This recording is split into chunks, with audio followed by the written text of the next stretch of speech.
अगर आप भी आईपीओ में पैसा लगाते हैं तो आपके लिए एक और कंपनी ने लिस्टिंग की तैयारी कर ली है। इसके आईपीओ में पैसा लगाकर हो सकता है कि आपको अच्छा खासा मुनाफा हो जाए। कौन सी है ये कंपनी, इसके बारे में जानने से पहले आपको ये भी जानना चाहिए कि मौजूदा समय में शेयर बाजार का क्या हाल है। दरअसल इस वक्त शेयर बाजार में भारी गिरावट जारी है। बाजार करीब 2 हफ्ते से लगातार गिर रहा है। ऐसे में छोटे से लेकर बड़े निवेशक तक को भारी नुकसान झेलना पड़ रहा है। वैसे तो सितंबर 2024 से शेयर बाजार में उतार चढ़ाव जारी है, लेकिन बीते करीब 2 हफ्ते तो बाजार के लिए बेहद खराब रहे हैं। निवेशकों के अब तक लाखों करोड़ों रुपए डूब चुके हैं। लेकिन इस सब के बावजूद नए आईपीओ मार्केट में दस्तक देने से जरा भी नहीं कतरा रहे। इस साल यानी कि 2025 में अब तक मेन बोर्ड और एसएमई मिलाकर 30 से ज़्यादा आईपीओ आ चुके हैं। इनमें से कई ने अच्छा लिस्टिंग गेन दिया है और कई इशू प्राइस से भी नीचे लिस्ट हुए हैं। आईपीओ की बहार के बीच अब एक और कंपनी आईपीओ लाने जा रही है जिसका नाम है बोट। इस कंपनी के बारे में लगभग सभी लोग जानते हैं क्योंकि बोट अफोर्डेबल या फिर यूं कहें कि सस्ते ऑडियो प्रोडक्ट बनाती है। ये कुछ ही सालों में भारत की प्रमुख ऑडियो कंपनी बन चुकी है। बोट ने ईयरफोन, हेडफोन, स्पीकर और ट्रैवल चार्जर जैसे प्रोडक्ट्स बनाए हैं।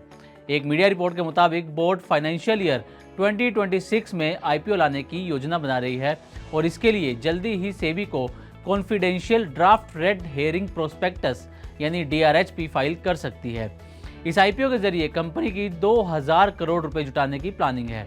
मीडिया रिपोर्ट के मुताबिक बोट $1.5 बिलियन यानी कि 12,998 करोड़ रुपए से ज़्यादा की वैल्यूएशन पर आईपीओ लाना चाहती है।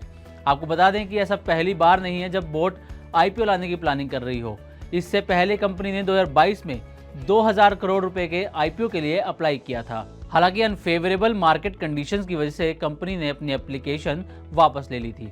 उसके बाद बोट ने निजी फंडिंग के जरिए $60 मिलियन यानी कि भारतीय करेंसी में करीब 520 करोड़ रुपए जुटाए थे। लेकिन अब एक बार फिर से कंपनी आईपीओ लाने की प्लानिंग शुरू कर दी है। कंपनी के कामकाज की बात की जाए तो बोट की स्थापना 2013 में हुई थी और 2014 में इसने अपना फ्लैगशिप ब्रांड लॉन्च किया था।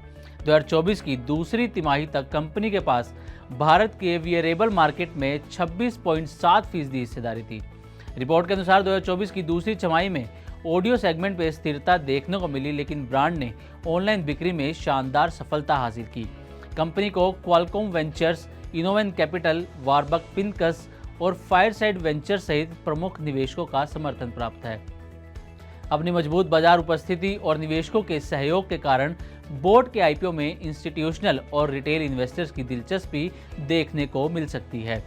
बोट के अलावा नेशनल सिक्योरिटीज डिपॉजिटरी लिमिटेड यानी NSDL भी अगले ही महीने यानी कि मार्च में आईपीओ ला सकती है।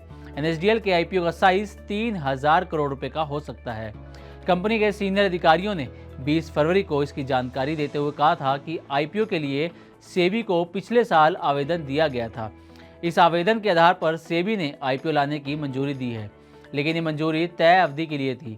अगर इस दौरान आईपीओ नहीं लाया जाता तो आईपीओ के लिए कंपनी को नए सिरे से कवायद करनी पड़ेगी। ऐसे में कंपनी की पूरी कोशिश है कि मार्च में आईपीओ लाया जाए। हालांकि आईपीओ के लिए कंपनी को कुछ अप्रूवल्स नहीं मिले हैं, जिसके चलते प्रोसेस डिले हो रहा है।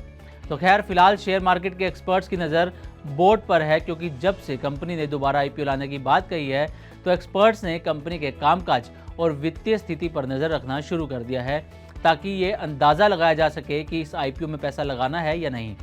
आपके लिए भी ये ज़रूरी है कि बोट या फिर किसी भी आईपीओ में पैसा लगाने से पहले कंपनी के कामकाज और अन्य चीज़ों के बारे में अच्छे से समझें और ये देखें कि आपको इसमें पैसा लगाकर फ़ायदा होगा या नहीं। उसके बाद ही पैसा लगाने का फैसला लें। इसके लिए आप किसी फाइनेंशियल एडवाइज़र की मदद भी ले सकते हैं। मनी9 किसी भी शेयर या आईपीओ में पैसा लगाने की सलाह नहीं देता। तो उम्मीद है कि हमारी ये रिपोर्ट आपको पसंद आई होगी। इसी तरह की और भी वीडियोस के लिए देखते रहें मनी9 और सब्सक्राइब करें हमारा चैनल। आ गया मनी9 का फाइनेंशियल फ्रीडम समिट, ऐसा मंच जहां जुड़ेंगे दिग्गज, क्योंकि बाजार के हैं हाल खराब। Security and financial freedom for all.